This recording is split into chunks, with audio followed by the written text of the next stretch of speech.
Queridas irmãs, queridos irmãos, boa noite a todos e aos que nos acompanham pelas mídias sociais, sejam todos muito bem-vindos para mais um estudo evangélico doutrinário. Hoje nós vamos falar da missão dos Espíritas, que está no Evangelho segundo o Espiritismo, capítulo 20, os trabalhadores da última hora. Mas, inicialmente, para aqueles que estão em casa, se quiserem e puderem colocar uma vasilha com água para ser fluidificado, um instante a eles, elevando o pensamento até Jesus, até Deus, e que os nossos mentores, os nossos anjos guardiões estejam conosco, nos iluminando, nos intuindo, em mais uma noite de estudo, para que possamos aprender e praticar o Evangelho de nosso Mestre, Jesus. Jesus é o caminho, a verdade e a vida, Ele nos disse, e que possamos seguir Jesus, seguir os seus ensinamentos. Estejamos com Deus, porque Ele está sempre conosco e em nós. Que assim seja. O que nós vamos falar hoje foi ditado pelo Espírito Erasto em Paris, em 1863. Ele diz: vocês não escutam o ruído da tempestade que há de arrebatar o velho mundo e jogar no nada o conjunto das maldades terrenas? Agradeçam ao Senhor, vocês que puseram a fé na sua soberana justiça e sendo novos apóstolos da crença revelada pelas proféticas vozes superiores, ides pregar um novo dogma da reencarnação e da elevação dos espíritos, conforme tenham cumprido, bem ou mal, suas missões e suportado suas provas terrestres. Erasto alerta os espíritas para a revelação que começava a ser colocada em prática em Paris, através de Kardec. Ele continua: não vos assusteis, as línguas de fogo estão sobre as vossas cabeças, verdadeiros adeptos do Espiritismo. Sois os escolhidos de Deus, ide e pregai a palavra divina. É chegada a hora em que deveis sacrificar os vossos hábitos, os vossos trabalhos, as vossas ocupações fúteis na propagação do Espiritismo. Ide e pregai. Convosco estão os espíritos elevados. Certamente falareis a criaturas que não vão querer escutar a voz de Deus, porque essa voz as incentiva incessantemente à abnegação. Erasto faz uma referência ao Pentecostes, quando os apóstolos de Jesus foram envolvidos pelas línguas de fogo e começaram a falar. E também ele faz uma referência ao Evangelho de Marcos, no capítulo 16, versículo 15, quando Jesus disse: ide por todo o mundo, pregai o Evangelho a toda criatura. Pregareis o desinteresse aos avaros, a abstinência aos dissolutos, a mansidão aos tiranos domésticos, como aos déspotas. São palavras perdidas, eu sei, mas não importa. Faça mister, regueis com os vossos suores o terreno onde tendes de semear, este terreno não frutificará e não produzirá, senão sob os frequentes golpes da enxada e do arado evangélicos. Ide e pregai. Pregar o evangelho, o desinteresse aos avaros, é a palavra perdida, mas preguemos assim mesmo. Pregar mansidão àqueles que só vivem em briga, é palavras jogadas ao vento. Ele já alertava isso, nós também sabemos. Mas quando nós pregamos, um amigo sempre diz: nós estamos colocando uma pedra no sapato, e essa pedra vai começar a incomodar. E a hora que incomodar, os tiranos vão começar a conhecer a mansidão. Continua Erasmo: todos vós que são de boa fé, conscientes da vossa inferioridade diante dos mundos que são espalhados pelo infinito, lutem contra a injustiça e a iniquidade. Ides e anulai este culto do bezerro de ouro, que cada dia mais se alastra. Ide, Deus vos guia. Homens simples e ignorantes, vossas línguas vão se soltar, e falareis como nenhum orador fala. Ide e pregai. Que as populações atentas recolherão as vossas palavras de consolação, de fraternidade, de esperança e de paz. O culto do bezerro de ouro que ele nos alerta é o culto aos bens materiais, que é muito disseminado e cada dia mais se alastra. Por isso, o Espiritismo quer a elevação do Espírito, que isso seja a meta, elevar o Espírito. Quando ele diz que as palavras serão de consolação, de fraternidade, nós vemos aqui nos nossos atendimentos fraternos, as pessoas que procuram consolação sempre saem consoladas, sempre são atendidas. Diz Erasmo: espíritas, que importam as emboscadas que nos armem pelo caminho? Somente lobos caem em armadilhas de lobos. O pastor saberá defender suas ovelhas das fogueiras imoladoras. Ides, que grandes diante de Deus, mais bem-aventurados do que Tomé, credes sem fazerdes questão de ver, e aceitais os fatos da mediunidade, mesmo quando não tenham conseguido obtê-los por vós mesmos. Ide, o Espírito de Deus os conduz.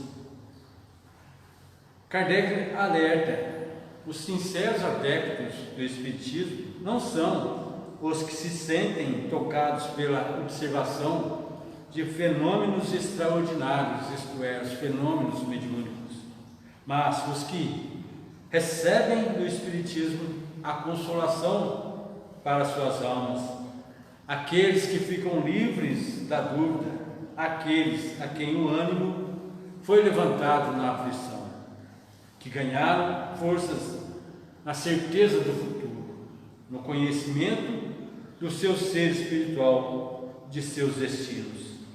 Esses, os de fé inabalável, porque sentem e compreendem. Os que só procuram no Espiritismo efeitos materiais, os fenômenos mediúnicos, não podem compreender a força moral do Espiritismo. Isto é, aquelas pessoas que vêm só querendo saber de cartas psicografadas, espíritos se debatendo, não conhecem a consolação moral que é o Espiritismo. Esses que só querem fenômenos estão muito longe de conhecer a força moral do Espiritismo. Marche, avante, falange imponente pela tua fé. Diante de ti, os grandes batalhões dos incrédulos vão desaparecer, como a neblina da manhã desaparece aos primeiros raios do sol. A fé é a virtude que transporta montanhas, disse Jesus. Porém, mais pesados do que as maiores montanhas dormem depositados nos corações dos homens a impureza de todos os vícios que saem dessa impureza. Partam cheios de coragem para removerem essa montanha de maldades que as futuras gerações só deverão conhecer como lenda. Do mesmo modo que vocês só conhecem muito imperfeitamente a história da civilização pagã. As montanhas que nós removemos com a nossa fé são as nossas imperfeições, as nossas impurezas causadas pelos nossos vícios. Muitos deixaram o vício do cigarro, muitos deixaram o vício da bebida. Isso já é uma luta contra as impurezas. Isso é uma montanha que foi removida pela fé. Muitos lutam para remover esses vícios. Alguns conseguem, outros não. Aqueles de fé inabalável vão conseguir, lutando diariamente para que sejam removidas essas impurezas que estão nos corações de todos nós. Em todos os pontos do globo vão produzir-se as revoltas morais e filosóficas. Aproxima-se a hora em que a luz divina vai se espalhar sobre os dois mundos. O mundo em ebulição significa que estamos em mudanças. Nós estamos no planeta em mudança. Os dois mundos, tanto esse mundo físico quanto o mundo espiritual, está em mudança. Está havendo muita emigração e muita imigração, muitos desencarnes coletivos e muitos reencarnes também. Por isso o mundo está em transformação. Ide, espíritas, e levai a palavra divina aos grandes que a desprezarão, aos eruditos que exigirão provas, aos pequenos e simples que aceitarão, porque principalmente entre os mártires do trabalho desta provação terrena encontrareis fervor e fé. Ide, estes receberão com hinos de gratidão e louvores a Deus a santa consolação que lhes levareis, e baixarão a fronte, a cabeça, rendendo-lhes graças pelas aflições que a terra lhes destina. Arme-se a vossa falange de decisão e coragem, mãos à obra, o arado está pronto, a terra espera, arai.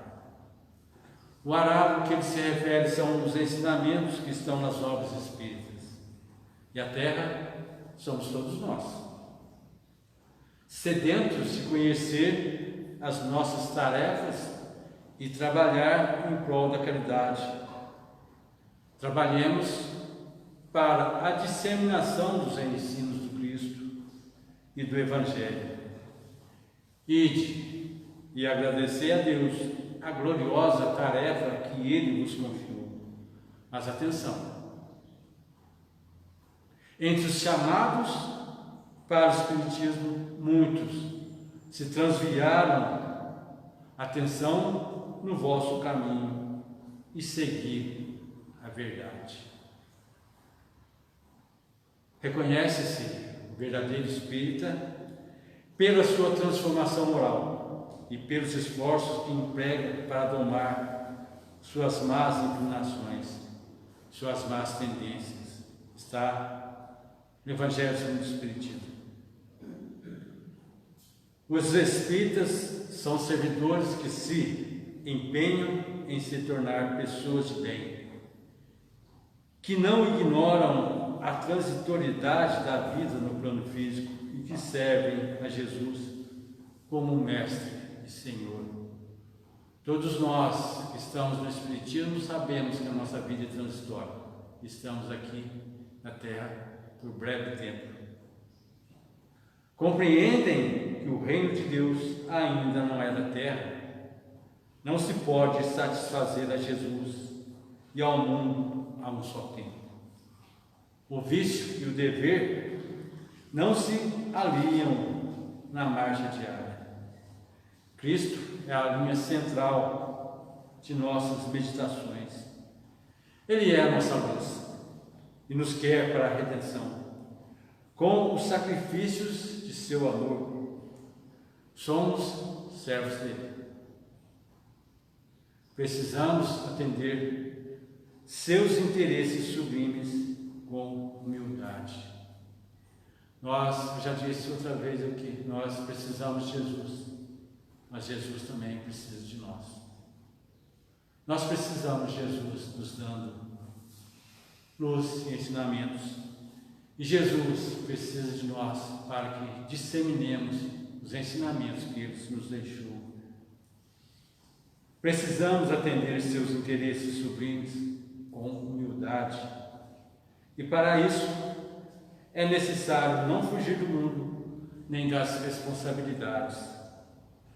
Responsabilidades que nos cercam, mas transformar a parte de serviço confiada ao nosso esforço nos círculos de luta, em células de trabalho do Cristo.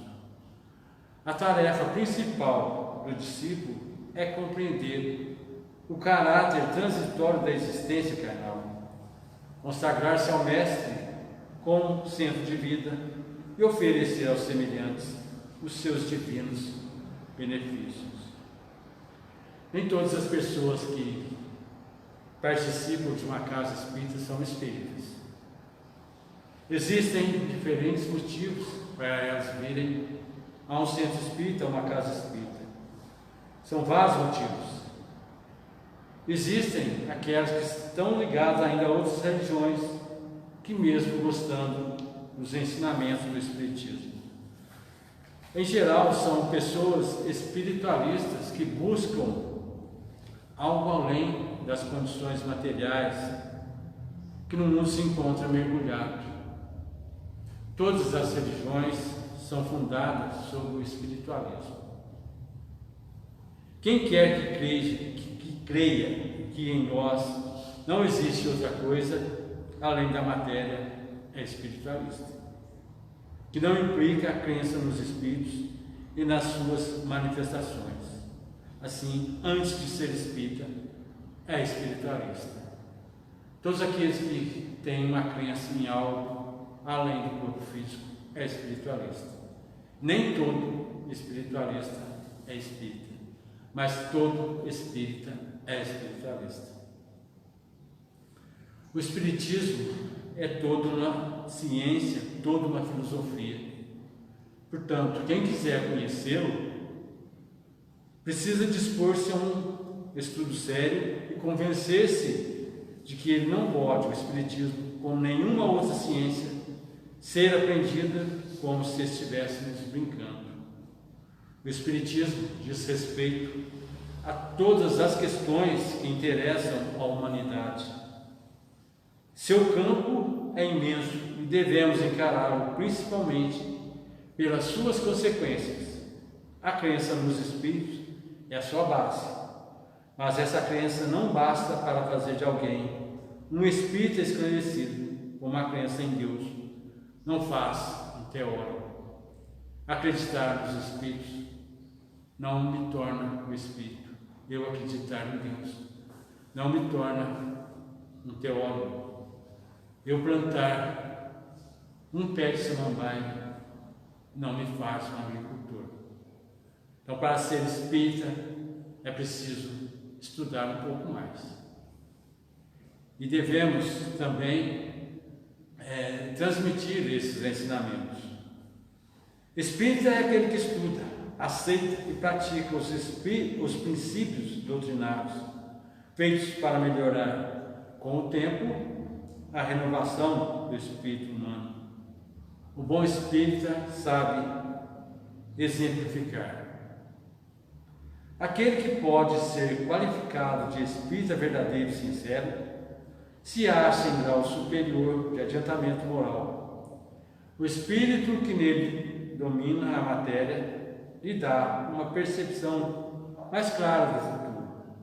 Os princípios da doutrina lhe fazem vibrar as fibras que nos outros se conservam inertes. Numa palavra, é tocável o coração. Daí porque é inabalável sua fé. Todo espírito tem uma fé inabalável, uma fé raciocinada. Como anteriormente foi dito, ele não é um Tomé que precisa ver para crer. Ele crê sem que seja preciso ver. Nós sabemos que na nossa casa espírita tem alguns encarnados. E também sabemos que tem muitos desencarnados entre nós. Entre os desencarnados que aqui chegaram, alguns são mentores, alguns sofredores, alguns estudiosos. Esses desencarnados, através dos mentores, são instruídos. Através das doações fluídicas dos encarnados aqui presentes, são auxiliados. Os encarnados que vêm aqui para receber ajuda, não só recebem, como também doam, fazem ajuda. Como? Através do ectoplasma que são doados. Como Kardec diz, tem um laboratório no mundo invisível. E esse laboratório do mundo invisível é que faz com que esse ectoplasma seja dirigido àqueles sofredores. E as bênçãos que os benfeitores aqui trazem são distribuídas para todos os encarnados que aqui vêm. É por isso que nós cremos sem necessidade de ver. Cremos porque sabemos. E Erasto faz uma pergunta e ele mesmo responde: se entre os chamados para o Espiritismo muitos se transviaram, quais os sinais pelos quais reconheceremos os que se acham no bom caminho? Ele diz: vão reconhecê-los pelos princípios da verdadeira caridade, que eles ensinarão e praticarão. Vão reconhecê-los pelos números de aflitos a que levem consolo. Vão reconhecê-los pelo seu amor ao próximo, pela sua abnegação, pelo seu desinteresse pessoal. Vão reconhecê-los pelo triunfo de seus princípios, porque Deus quer o triunfo de sua lei. Os que seguem sua lei, estes são os escolhidos, e Deus lhes dará a vitória. Mas Deus destruirá aqueles que falseiam o espírito dessa lei e fazem dela degrau para alimentar sua vaidade e sua ambição. Essa mensagem de Erasto foi ditada em Paris em 1863 e nós podemos verificar que ela é muito atual, que ela está no nosso meio, nos alertando para o nosso compromisso como espírita que somos, para a nossa missão como espírita que somos. Levar a palavra de consolo, e levar não só a palavra, mas levar consolo, praticar a caridade, que é o que o Espiritismo mais deseja. Nós, os espíritas, somos trabalhadores da última hora. E essa mensagem está no capítulo 20, que são os trabalhadores da última hora. Nós também podemos lembrar a parábola dos talentos.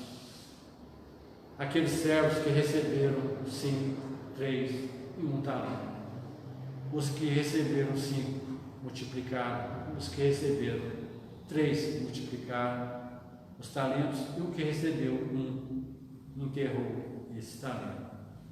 E nós aqui, na doutrina espírita, recebemos os talentos que nos são dados, que nos são enviados, que nos são até, diria, impostos.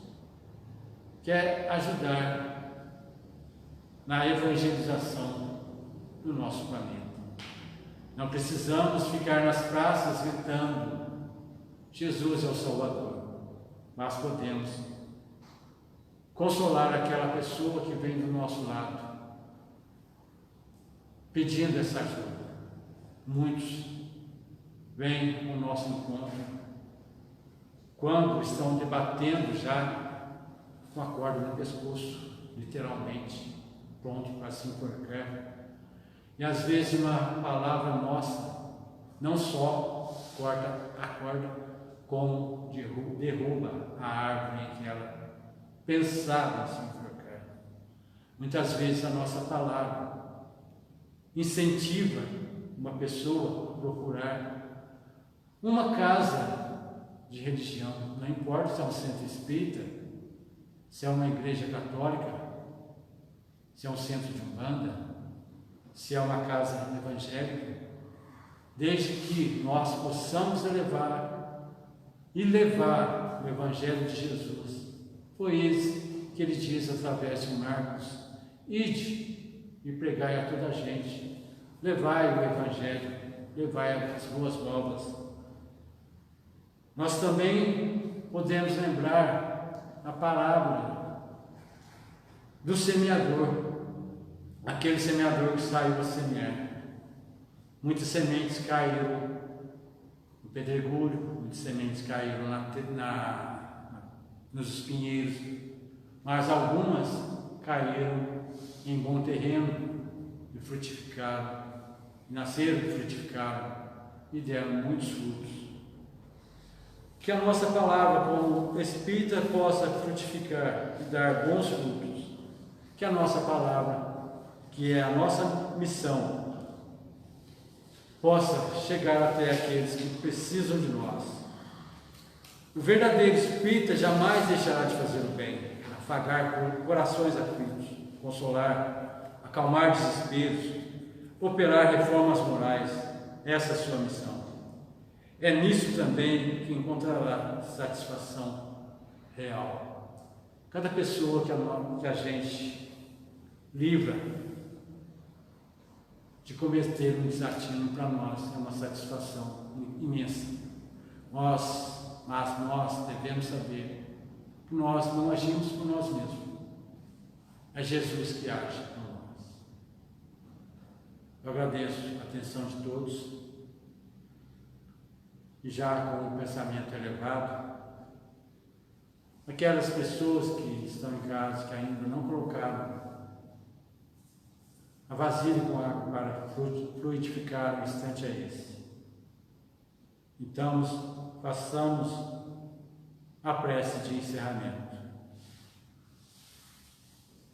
Agradecendo a Deus, nosso Pai, Jesus, nosso irmão maior, aos benfeitores aqui presentes. Nós agradecemos, Senhor, pelo instante do nosso estudo, pelas palavras que a nós foram dirigidas. Que possamos, Senhor, levar o seu Evangelho e que possamos confortar corações. E que possamos também, agora que se aproxima o Natal de Jesus Menino, que possamos ver Jesus em cada um dos irmãos que conosco cruzarem, que possamos levar caridade, amor e fraternidade. Agradecemos, Mestre, no instante presente. Esteja conosco, agora e sempre. Que assim seja.